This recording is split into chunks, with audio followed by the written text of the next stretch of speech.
কিন্তু আপনি সমাজে মানুষ দেখতে পাচ্ছেন কিন্তু প্রকৃত মানুষের খুবই অভাব। সমাজে ইমানদার দেখতে পাচ্ছেন, প্রকৃত ইমানদারের খুবই অভাব।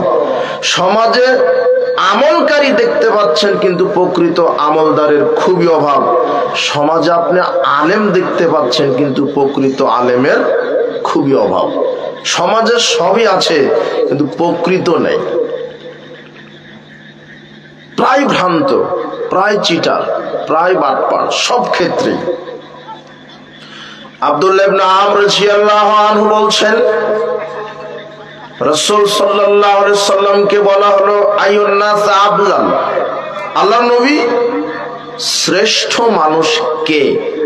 আল্লাহর নবী শ্রেষ্ঠ মানুষ কে, উত্তম মানুষ কে?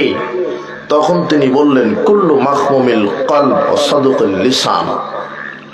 রাসূল সাল্লাল্লাহু আলাইহি ওয়াসাল্লাম বলছেন, প্রত্যেক ওই ব্যক্তি যেই ব্যক্তি মাখমুমুল কলবের অধিকারী আর সাদুকুল লিসান, তার ভাষাটা সত্য, কথাটা সত্য। তখন সাহাবীগণ বললেন